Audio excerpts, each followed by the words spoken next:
who's ever listened to this show knows that these two guys are not going to be my favorites for the Hall of Fame, okay? As a matter of fact, if you looked up compiler in the dictionary, Harold Baines is there. I mean, he is the classic. He is the ultimate. I mean, they did this just to annoy me, Harold Baines. I mean, and I have nothing against Harold Baines. He might be the nicest guy in the world. And I think if I remember right, he is a nice guy.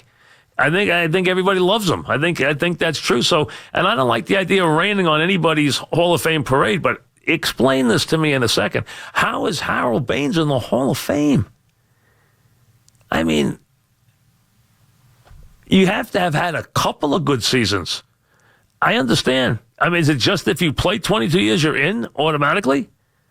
Harold Baines played 22 years. He didn't even hit, I don't think he hit 400 home runs. I think he hit 300 something in 22 years. He never finished in the top 10 in a whole. I'm not going to start now because I won't get it off it. He never finished in the top 10 in MVP voting ever. Top 10. He scored 100 runs, I think, once. Never hit 30 home runs. He is the compiler. Never scored 100. Excuse me, I thought he did once. He is the compiler. That could be his nickname. And Lee Smith, give me a break. Lee Smith was good. Hall of Fame, not easy for relievers to get in the Hall of Fame. Another guy. No.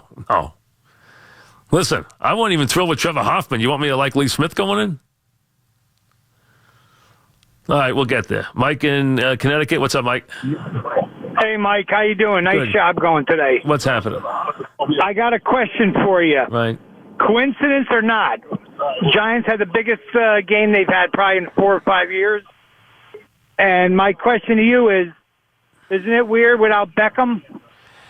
No. I mean, maybe it's time for... I don't know. Listen, they played a team yesterday that was decimated by injuries. That's not fair to Beckham. Now, did they miss him yesterday? No, not at all. But will they miss him going forward? Yes, they could. Can they win games without him? Absolutely. If they have Ingram playing, they have more than enough weapons. Do they have to would I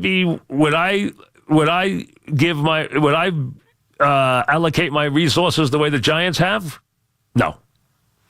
I would not. Do you know how scary Ingram could be in that offense? With that running back and Ingram, with the routes he can run as a tight end, oh, man. But, no, it's just not about Odell yesterday. It really isn't. Here it is. The Giant, he doesn't even play in these, and he's the first call. I mean, that just shows you how nuts people are. Nate in Long Island, what's up, Nate? Hey, Mike, first guy stole my thunder a little bit on the Giants. I just have a point on the See, you Jets. guys got an Odell fixation. That's for the problem. No, listen, it's a bit tongue-in-cheek, but, hey, maybe Eli looked a bit more comfortable without Odell Beckham in the game. Eli has looked comfortable. Any week they've blocked for him, he's looked comfortable. I know. It's a bit tongue-in-cheek.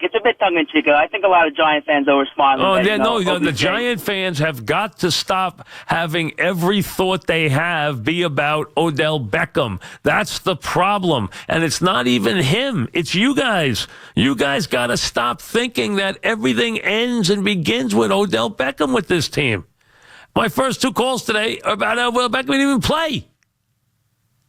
Giants score 40 points. Okay, they win a laugher, and the first 2 calls are about Odell Beckham. You guys have a fixation on him. Elvis in Connecticut. What's up, Elvis?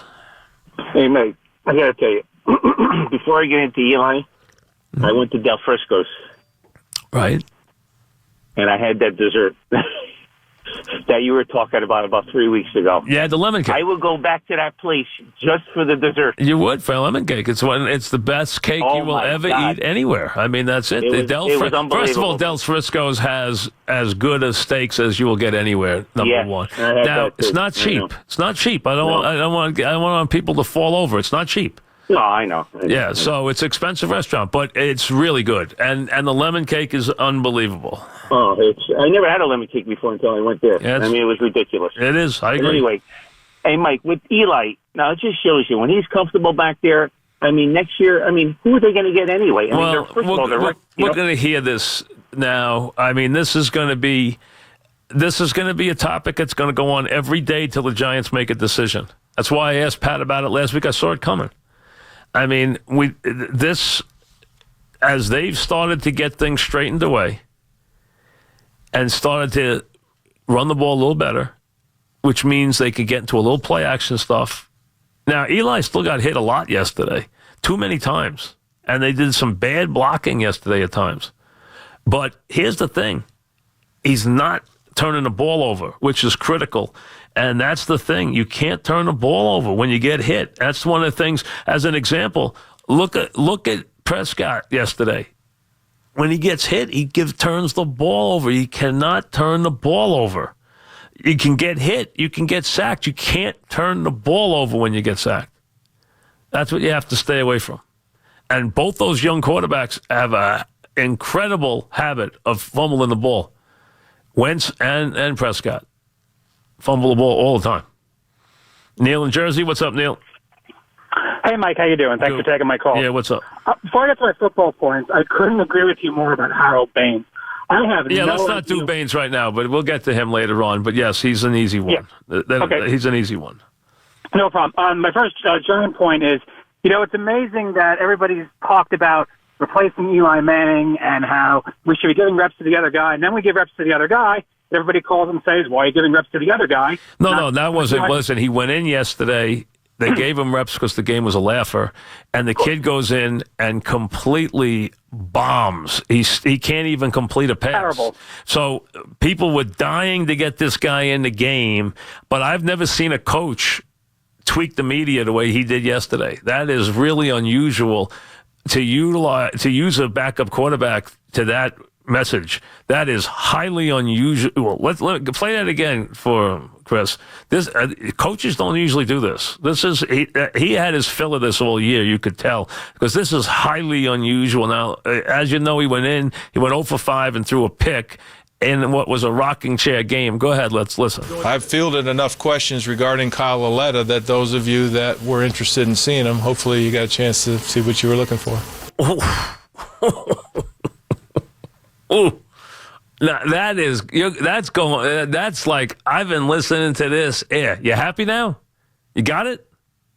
That's what you were waiting for. That's who you wanted to start.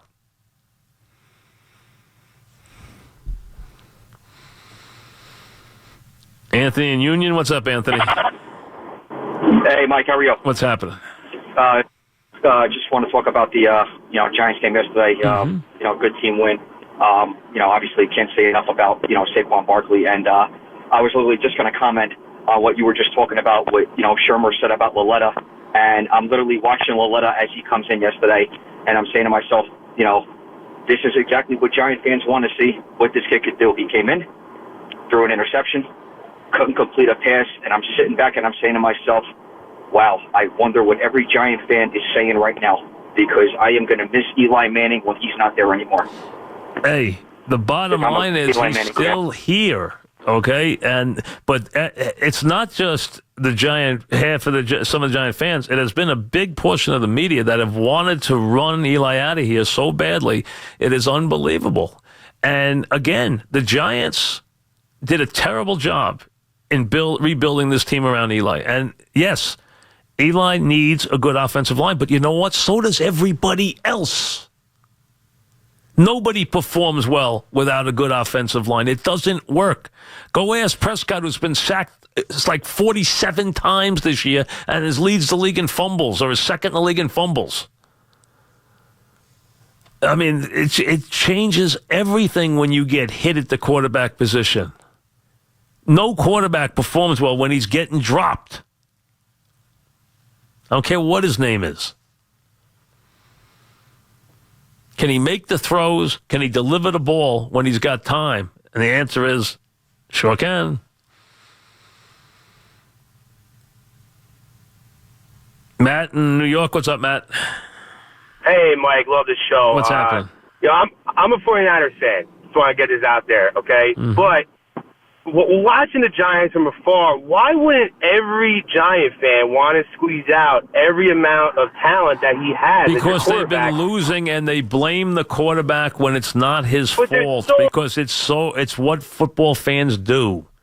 They make it about the quarterback, and they decide the quarterback can't play anymore when really it was an offensive line issue, which is what we've been telling you for 2 years. It's an offensive line issue. The quarterback can still make the... Now, does that mean he's every bit as good as he was when he was, 30 years old or 28 years old? No. But can he still make every throw? Absolutely. Can still make every throw. Put some balls yesterday on a dime. Absolutely. Durable. Doesn't miss games. Has never been an ounce of trouble for this franchise his whole life. And he's won you 2 Super Bowls. Game, set, match. And listen, if you want to play Kyle, he's ready. You saw it yesterday. He's ready. He's ready to go. Tune him up. Jason in Clifton. What's up, Jason? Mike, I can't believe that you would rip a quarterback. I'm not ripping him. I didn't rip him. I didn't rip him. 5 passes in the league and you're ripping him? I didn't rip him. Did you? What you saw yesterday? What you saw yesterday is exactly what I thought you would see. Mike, he's not an NFL player. Mike, the point is, the Giants have drafted 2 quarterbacks in the last 2 years. Yeah. What's the problem with wanting to see them on the field? Why would you? Because no. Why have you wanted to? Why would you want to replace a guy who has been the kind of quarterback that Eli Manning has been for you? Why would you? Why would you be wanting to replace him? Mike, because everybody knows he probably has a year or 2 left. Your future. No. You guys have Jason, you're changing the tune now. Now you're telling me about, we're not trying to replace him. Now we're looking to the future. No, you're not. Guys have been screaming for him to be sat down for 2 years. For what, Geno Smith? Or for this guy? I mean, come on. Listen, it was not an Eli problem. It was an offensive line problem.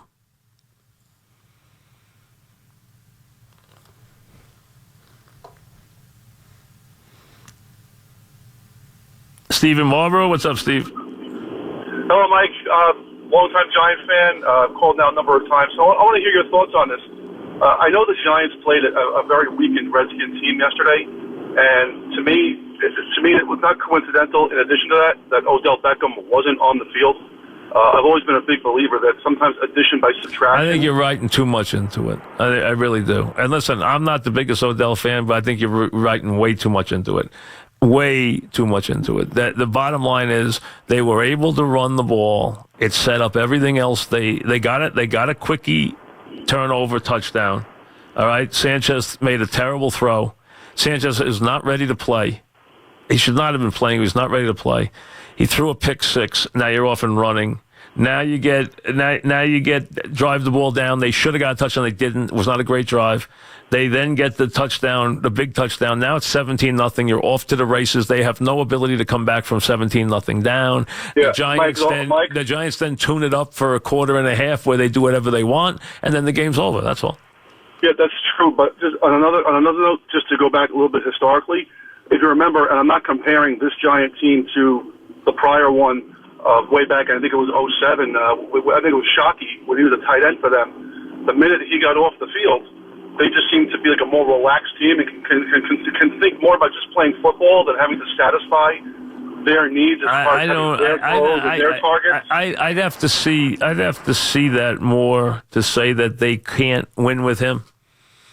Okay, again, you guys are too Odell-centric. Now, do I think they have to have him? No. Do I think he is a productive player? Very productive. Is he also a pain in the neck? Royal pain in the neck. Absolutely all true. All true. Team doesn't have to have him. Shouldn't be paying him that kind of money. I really believe that. I think that makes sense. The guy got trapped. They really had no way around it. There was nothing they really could do at that point. So they kind of got trapped. But the bottom line is they played a bad team. That's really the bottom line. They were never a bad team. They never had bad people on offense. They had good people at their skill positions. What they had a bad line, and it was killing their team. And now they've gotten the line to a little better place. I don't think they've gotten it anywhere near where it needs to go. They still are very vulnerable to the pass rush. Extremely vulnerable. But they're in a better place. Dave in Rockville Center. What's up, Dave? Hey, Mike. How you doing? Good. Hey, Mike, Barkley, I've been watching them use him this year. He's out there an awful lot. I think he's got probably like about 15,000 miles on him after this year. He's still new, but I mean, I'm thinking that if they use him at this rate the next couple of years, maybe it's time to see the next guy up, the next running back for next year. What's the point of using him to the extent that they're using him for the rest of this season? We know he's terrific. He's probably going to be Rookie of the Year. They use him an awful lot, Mike. He's out there 3 downs almost every game. Yeah, you're right. Think about that. I think you're out of your. I think you're completely out of your mind. That's what I think. I think he's a 22-year-old kid. Okay? No, I know that. Let him go out there and play football. He's a football player. What about the next running back? Doesn't it make sense to see the next running back? Listen, you'll see the next running back when you see him. They give Goldman a couple of turns here and there. You see him. Goldman probably carried the ball 8 or 10 times yesterday, 8 or 9 times. I didn't even look. He carried it 4. As a matter of fact, he carried it 14. You do agree that he's been out there? No, I think he's been out there fine. I think he should be out there fine. I think feature backs are feature backs. I guarantee he's not playing any more downs than Elliott's playing. I guarantee he's not playing any more downs than Gurley's playing. So there's nothing wrong with that. He's a feature back. You got a feature back. You take a guy second in the draft as his back, you're going to use him. That's the idea. And he's also a pass catcher. He hasn't played more plays than Gurley. He hasn't played more plays than Elliott. He plays probably at the same kind of level those guys play. No problem. That's his job. I have no problem with that. That's why guys like him, you worry about them after 6 years because they get a lot of use. But that's 6 years. He's only played 1 year, and he's having a ball. And listen, there's nobody in this league right now who is more a danger to go coast to coast than he is. He is as big a threat now, other than Hill. If Hill gets the ball in his hands, you got a very good chance he's going to score. But other than that, I'm talking about at a running back position, he is lethal. Absolutely. If he gets to make that second cut, he has a very good chance he could take it to the house, as you saw yesterday. Now, I think you had a demoralized Redskin team on your hands yesterday. It happens. They've had a really rough go. They've been beat up and decimated. So, you didn't get a great effort out of them yesterday. You really didn't. But this Giant team had a little life. The Giants have started to uncover a couple of guys on defense, young guys, who have started to play better. Vernon, to his credit, has started to play better. And they're going to have to play well to win any more games this year. Now, the Cowboy game, I think it's going to be Cowboys locked into the 4, nowhere to go but up or down, playing the 5 the next week, nothing they can do, probably sitting out their stars in that game. That'll be probably an easy game for the Giants. I think that's just the way it's going to go.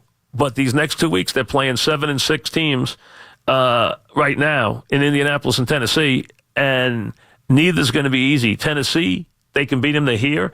They pose a couple of problems with their pass rush. They have a decent running game and a quarterback who can beat you with his legs, too. Then you got to get luck, and you got to deal with that, where you got to come up with some pass rush. If otherwise you're dead, he's going to put up 1,000,000 points. So these next 2 games are going to be hard to win. So they're going to have to earn these wins. They're not going to come easy. They're playing 2 winning teams. Matter of fact, the last 3 weeks they're playing winning teams. Although, like I said, I think the Cowboys will be mailing in that last game. Brian in East Hanover. What's up, Brian? Hey, Mike. Keep it in mind, yesterday I know the Redskins team was, and I'm not just bringing this up just because yesterday, but all season it seems like Landon Collins has not been Landon Collins. Now, I don't know how long that shoulder's been nagging on him for, but what would be your plan this offseason? Are you okay with just tagging him, or are you trying to lock him up long term? Maybe you can get him at a little bit of a better. I'm not paying him a lot of money. Not trying to capitalize on a down year. Nope. I'll pay him a reasonable amount of money. He can't cover anybody. No, I know that. He's a good tackler. He's He's good at the line of scrimmage. He doesn't cover people well. And to be elite at that position, you have to cover people. And he can't cover people. So I think that limits who he is. So I will bring him back, but under my terms. If he doesn't want my contract, then he can go elsewhere. You think yesterday everyone's calling in saying, as yesterday something with Odell, we saw the Giants were capable without him. Would you say kind of taking that to the Landon Collins side, our defense was capable, or is that just because Mark Sanchez was on the other end? I think part of it's I think that part of it's the Redskins were beat up and Sanchez was in the game. I think that's a factor, but the Giants are going to have to rebuild this. Clearly, they're going to go shopping on the defensive line early in this draft because the draft is loaded with defensive linemen. I mean loaded. There are 10 or 8 really good defensive linemen in this draft. That's highly unusual. It's the deepest defensive line draft in a decade. It is very deep. The Giants are going to be able to get a good defensive lineman in this draft. That's where they should go with their first pick. Now, if you think the Giants are going to be in love with a quarterback in this draft, I would find that hard to believe. But who knows? They might, and that's why the Giants have to make a decision on what they're doing here. But if they are going to keep Eli, then I want them to spend a lot of their resources on the offensive line. Because if they don't get this, with that back and these weapons, if they don't get this offensive line to where it can block, and I mean get it to where you're confident it can block, they still need to bring in 2 or 3 offensive linemen. Either by the draft or free agency, 2 or 3 offensive linemen. That's how weak they are. Back after this. This show is supported by Rocket Mortgage.